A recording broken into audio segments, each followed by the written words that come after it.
आपकी खबर, आपका अधिकार। आप देख रहे हैं एमपी रिपोर्ट न्यूज।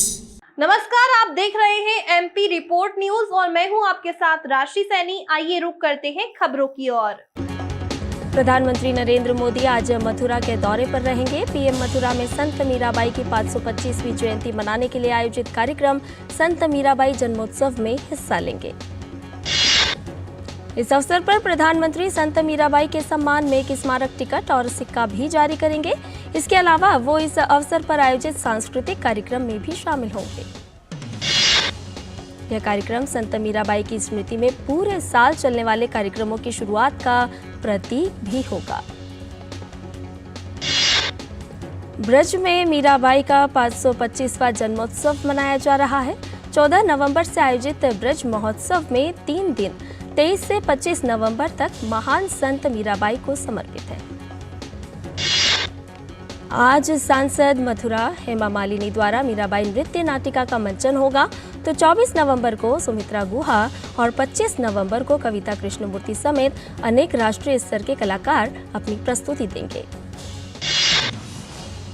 राजस्थान विधानसभा चुनाव के लिए 25 नवंबर को होने वाले मतदान के लिए चुनाव प्रचार का आज अंतिम दिन है। प्रदेश में आज शाम 6 बजे थम जाएगा चुनाव प्रचार। 25 नवंबर को विधानसभा चुनाव के लिए सुबह 7 बजे से शाम 6 बजे तक वोटिंग होगी। राज्य की कुल 200 सीटों में से 199 सीटों पर मतदान होगा। मतों की गिनती का काम 3 दिसंबर को होगा। राजस्थान में विधानसभा चुनाव प्रचार के अंतिम दिन कांग्रेस, भाजपा समेत अन्य पार्टियों के कद्दावर नेता अपनी पूरी ताकत झोंक रहे हैं। प्रधानमंत्री नरेंद्र मोदी मैराथन चुनावी सभाएं करके भाजपा के लिए जन समर्थन जुटा रहे हैं। प्रधानमंत्री नरेंद्र मोदी आज देवगढ़ में जनसभा को संबोधित करेंगे। इससे पहले कल प्रधानमंत्री ने डूंगरपुर और भीलवाड़ा में विशाल जनसभाओं को संबोधित किया। इसके साथ ही केंद्रीय गृह मंत्री और भाजपा के वरिष्ठ नेता अमित शाह भी राजस्थान में खूब चुनाव प्रचार कर रहे हैं।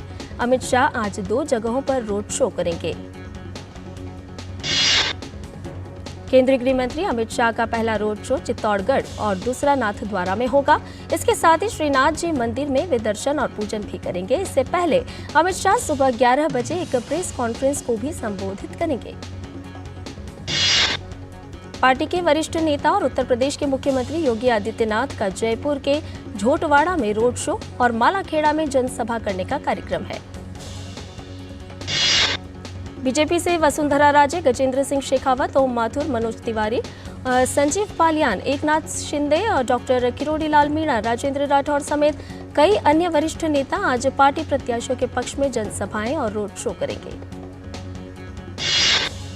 वहीं कांग्रेस नेता और मुख्यमंत्री अशोक गहलोत जोधपुर के अलग अलग इलाकों में 4 चुनावी रैलियों को संबोधित करेंगे। कांग्रेस नेता सचिन पायलट का अजमेर, मसूदा और झालावाड़ में जनसभाएं करने का कार्यक्रम है।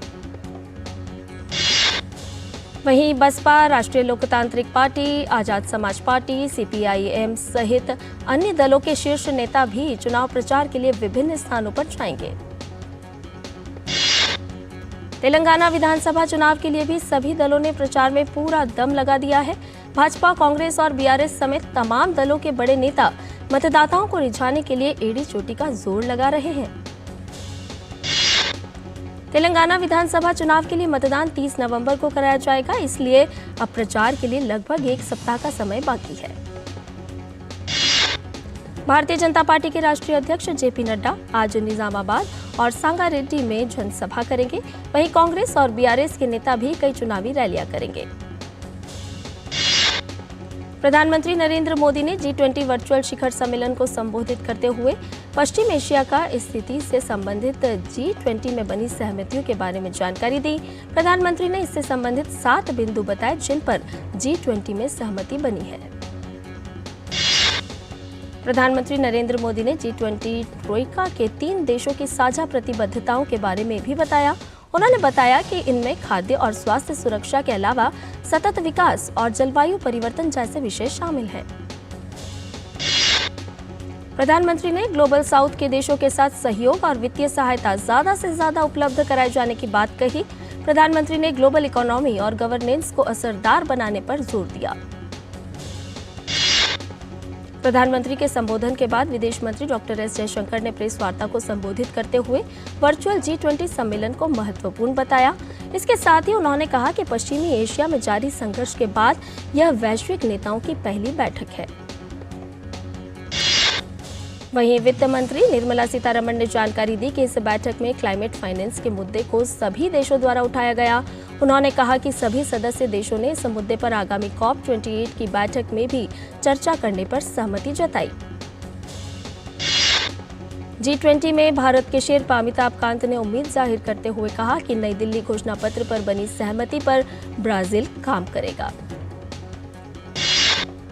अपनी केन्या यात्रा के दौरान विदेश राज्य मंत्री वी मुरलीधरन ने नैरोबी में भारत केन्या बिजनेस फोरम को संबोधित किया। उन्होंने व्यापार और निवेश को बढ़ावा देने के उद्देश्य से Bharat Kenya business council launch करते हुए खुशी जताई। इसके साथ ही विदेश राज्य मंत्री ने प्रथम विश्व युद्ध के दौरान पूर्वी अफ्रीका में भारतीय सैनिकों की भूमिका को याद करने के लिए नैरोबी में म्यूजियम ऑफ केन्या में एक प्रदर्शनी का भी उद्घाटन किया। उत्तरकाशी के सिलक्यारा टनल में फंसे श्रमिकों को बाहर निकालने का अभियान अंतिम दौर में है।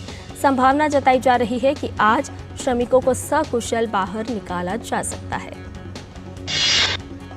ड्रिलिंग के दौरान गर्डर और आयरन रॉड से आई बाधा पार हो गई है। एनडीआरएफ की रेस्क्यू टीम विशेषज्ञों के साथ टनल में फंसे हैवी आयरन, स्टील रॉड व गर्डर को रात भर काटती रही। सुबह 5 बजे इसमें सफलता मिली। इस दौरान कैमरे की मदद से मलबे को देखने के अलावा लगातार श्रमिकों से भी बात की जा रही है। अब आगे की प्रक्रिया के लिए फिर से टनल में ऑगर मशीन को अंदर ले जाया जाएगा ताकि हॉरिजॉन्टल ड्रिलिंग फिर से शुरू हो सके। अभी टनल में श्रमिकों तक पहुंचने के लिए 800 mm के 10 से 12 मीटर तक पाइप ले जाने की जरूरत है। इसके लिए 6 मीटर के 2 पाइप ड्रिलिंग कर सुरंग में डाले जाएंगे ताकि श्रमिकों को सकुशल बाहर निकाला जा सके। उत्तरकाशी सुरंग हादसे में फंसे श्रमिकों की चिकित्सा जांच और देखभाल के लिए चिन्याली सौड के सामुदायिक स्वास्थ्य केंद्र में 41 बेड का अस्पताल तैयार किया गया है। सड़क परिवहन और राजमार्ग मंत्रालय ने बताया कि भारतीय राष्ट्रीय राजमार्ग प्राधिकरण NHAI देश भर में सभी 29 निर्माणाधीन सुरंगों में सुरक्षा की लेखा परीक्षा करेगा। मंत्रालय ने बताया कि NHAI के अधिकारी और दिल्ली मेट्रो रेल निगम के विशेषज्ञों का एक दल सुरंग विशेषज्ञों के साथ निर्माणाधीन सुरंगों का निरीक्षण करेगा और 7 दिन के भीतर अपनी रिपोर्ट देगा। सुरंगों के डिजाइन और सुरक्षा पहलुओं के बारे में NHAI और कोंकण रेलवे कॉरपोरेशन लिमिटेड के बीच एक समझौता भी हुआ है। भारत ने कनाडा के नागरिकों के लिए ई-वीजा सेवाएं फिर से शुरू कर दी हैं। नई दिल्ली ने सितंबर में वीजा सेवाओं को निलंबित कर दिया था। इससे पहले भारत ने पिछले महीने कुछ श्रेणियों में वीजा सेवाएं बहाल की थीं, जिनमें प्रवेश visa, business visa, medical visa और कॉन्फ्रेंस वीजा शामिल हैं। Army medical corps officer colonel BS Sunita Delhi में सशस्त्र बल ट्रांसफ्यूजन सेंटर की दिल्ली कैंट में कमांडिंग ऑफिसर की भूमिका संभालने वाली पहली महिला बनकर इतिहास रच दिया है।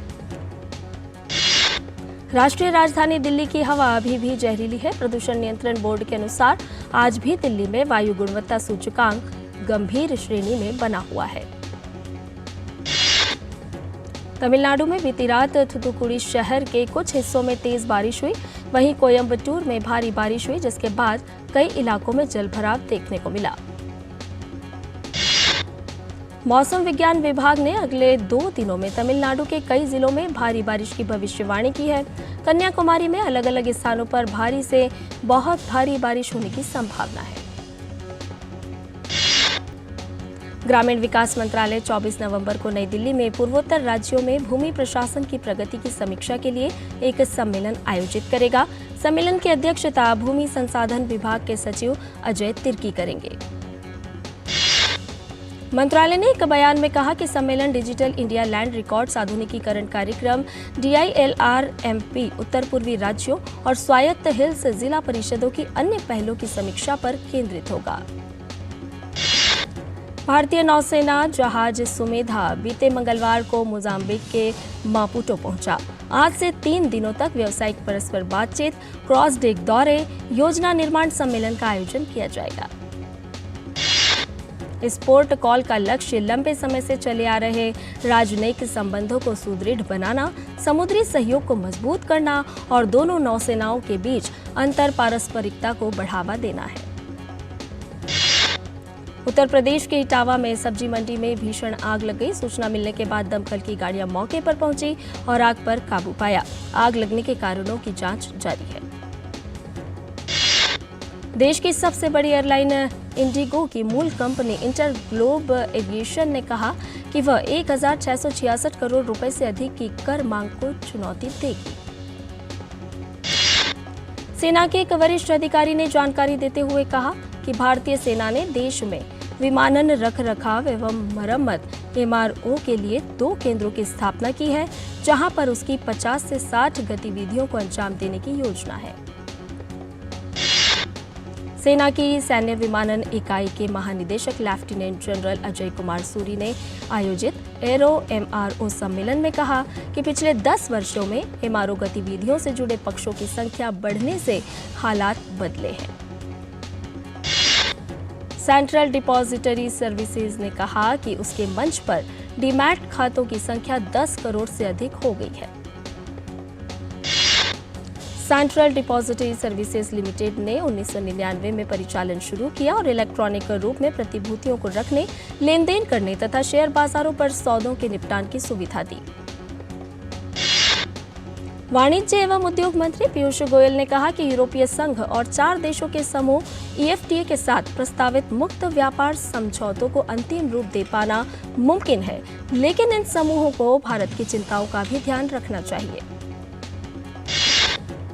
केंद्रीय मंत्री पीयूष गोयल ने CII के एक कार्यक्रम को संबोधित करते हुए कहा कि यूरोपीय संघ EU और EFTA के सदस्य देशों को इन दोनों समूहों के बीच की बेहद महत्वपूर्ण एवं अहम भिन्नताओं को ध्यान में रखने की जरूरत है। यात्रा एजेंसियों और होटल परिचालकों ने पूर्वोत्तर के प्रमुख गंतव्यों के लिए घरेलू हवाई किराया थाईलैंड के हवाई किराए की तुलना में महंगा होने पर खेद जताया है। उन्होंने इस मामले में सरकार से हस्तक्षेप करने का आग्रह किया है। यात्रा एजेंटों का दावा है कि 1 दिसंबर को दिल्ली से बैंकॉक का हवाई किराया एक तरफा 11,470 रुपए है, जबकि दिल्ली से शिलोंग का हवाई किराया लगभग 14,974 रुपए है।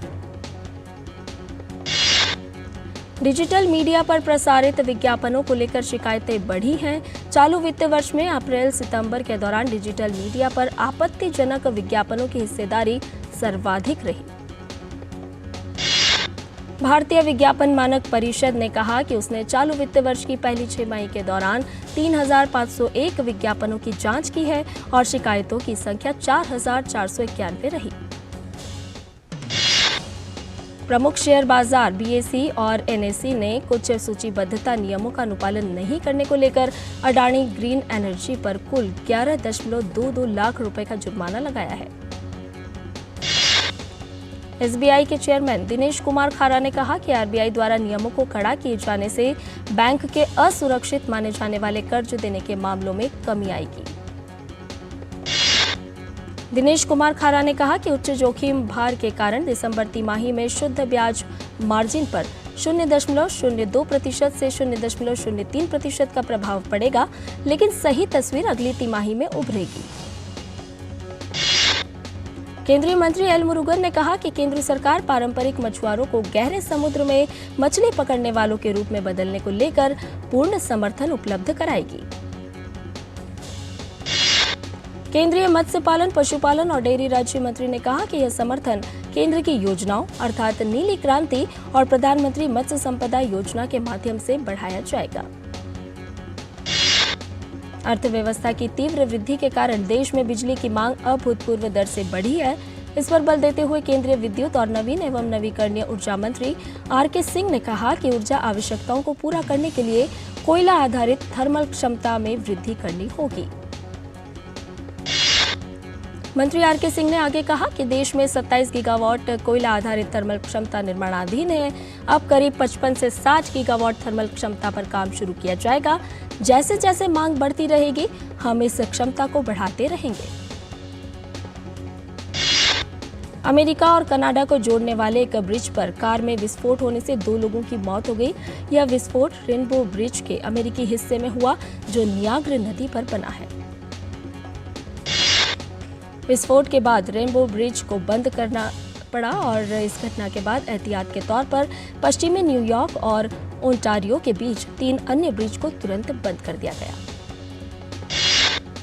सुरक्षा अधिकारियों ने बफेलो नियाग्रा अंतर्राष्ट्रीय हवाई अड्डे पर सभी कारों की जांच शुरू कर दी और यात्रियों से जांच में सहयोग करने की अपील की गई है। FBI आतंकवादी हमले के एंगल से मामले की जांच कर रही है। बॉर्डर क्रॉसिंग पर सीमा शुल्क स्टेशन से टकराने के बाद वाहन में विस्फोट हो गया। ओपन AI के CEO पद पर सैम अल्टमैन की वापसी हो गई है। पिछले 4-5 दिन तक चले उथल-पुथल के बाद सैम अल्टमैन की वापसी हुई। इस बीच कई स्टाफ रिसर्चर ने निदेशक मंडल को एक शक्तिशाली आर्टिफिशियल इंटेलिजेंस की खोज की चेतावनी देते हुए एक पत्र भेजा, जिसमें उन्होंने कहा कि इससे मानवता को खतरा हो सकता है। सैम अल्टमैन की वापसी से पहले 700 कर्मचारियों ने बोर्ड को खत लिखकर चेताया कि वे अल्टमैन को वापस लाएं, नहीं तो वे भी कंपनी छोड़ देंगे। इजराइल और हमास के बीच 4 दिन का संघर्ष विराम आज से शुरू होने की संभावना है। संघर्ष विराम शुरू होने के समय की आधिकारिक घोषणा नहीं की गई है। मिस्र के सुरक्षा सूत्रों के अनुसार मध्यस्थ आज स्थानीय समय अनुसार सुबह 10 बजे से संघर्ष विराम चाह रहे हैं। इस बीच इजराइल के राष्ट्रीय सुरक्षा सलाहकार ने बताया कि संघर्ष विराम के दौरान बंधकों को रिहा करने का काम शुक्रवार से पहले शुरू नहीं होगा। इजराइल के सार्वजनिक प्रसारणकर्ता ने इजरायली अधिकारी के हवाले से बताया कि बंधकों को छोड़ने पर हो रही देरी का कारण हमास और मध्यस्थ कतर के बीच समझौते पर हस्ताक्षर नहीं होना है। फार्मासिस्ट होने का दावा करने वाले मादक पदार्थ के एक तस्कर को कैम्ब्रिज विश्वविद्यालय के एक भारतीय मूल के छात्र की मौत के बाद 4.5 साल जेल की सजा सुनाई गई। यूनिवर्सिटी कॉलेज लंदन ने भारत के 100 मेधावी विद्यार्थियों को ब्रिटेन में पढ़ाई करने का अवसर प्रदान करने के लिए एक नई छात्रवृत्ति और स्कूली विद्यार्थियों के लिए देश में पहले समर स्कूल की घोषणा की। ब्रिटेन के प्रमुख विश्वविद्यालयों में से एक UCL ने कहा कि उसकी नई इंडिया एक्सीलेंस स्कॉलरशिप बेहतरीन अकादमिक रिकॉर्ड रखने वाले भारतीय छात्रों को संस्थान में पूर्णकालिक स्नातकोत्तर डिग्री की पढ़ाई करने में मदद करेगी। पाक सरकार ने भ्रष्टाचार के मामले में पूर्व प्रधानमंत्री इमरान खान और 28 अन्य की कथित संलिप्तता का हवाला देते हुए उनके नाम एग्जिट कंट्रोल लिस्ट में डालने की सिफारिश की, ताकि वे देश से बाहर ना जा सके।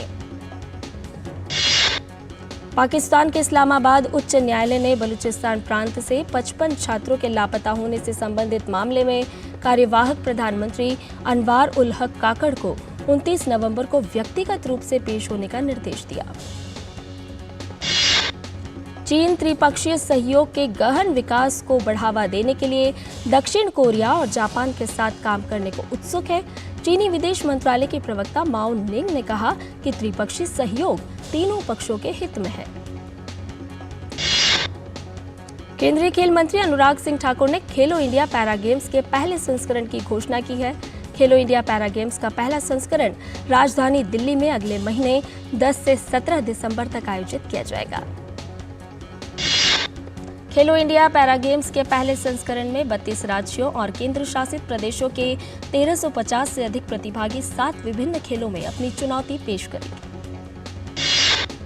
केंद्रीय खेल मंत्री ने कहा कि खेलो इंडिया पैरा गेम्स देश में पैरा स्पोर्ट्स को बेहतर बनाने और पैरा एथलीटों की पहचान करने के साथ उनकी सहायता करने में एक गेम चेंजर साबित होगा। भारत और ऑस्ट्रेलिया के बीच 5 मैचों की T20 सीरीज की शुरुआत आज से हो रही है। सीरीज का पहला मुकाबला विशाखापत्तनम में खेला जाएगा। सूर्य कुमार यादव की कप्तानी में टीम इंडिया के पास विश्व कप में मिली हार का दर्द कम करने का मौका होगा। सूर्य कुमार पहली बार भारतीय टीम की कप्तानी करते हुए नजर आएंगे। भारतीय टीम ने इस सीरीज में सीनियर खिलाड़ियों को आराम दिया है। ऐसे में युवा खिलाड़ियों के पास खुद को साबित करने का अच्छा मौका है। ऑस्ट्रेलिया की टीम ने भी सीरीज के लिए कई खिलाड़ियों को आराम दिया है। हालांकि ट्रेविस हेड और ग्लेन मैक्सवेल जैसे अनुभवी खिलाड़ी इस सीरीज में टीम का हिस्सा होंगे। चाइना मास्टर्स में आज सात्विक साईराज और चिराग शेट्टी की जोड़ी पुरुष युगल स्पर्धा के प्री क्वार्टर फाइनल मुकाबले में कोर्ट पर उतरेगी। अंतिम 16 में सात्विक और चिराग की जोड़ी को सामना जापान की अकीरा कोगा और ताइची साइतो की जोड़ी से होगा। वहीं चाइना मास्टर्स के पुरुष एकल के अंतिम 16 के मैच में भारत के स्टार बैडमिंटन खिलाड़ी एच.एस. प्रणॉय डेनमार्क के मैग्रेस जोहानसन के खिलाफ उतरेंगे। चाइना मास्टर्स बैडमिंटन प्रतियोगिता में भारत के लक्ष्य सेन को हार का सामना करना पड़ा। लक्ष्य को चीन के 7वीं वरीयता प्राप्त खिलाड़ी शी यू ने 21-19, 21-18 से मात दी।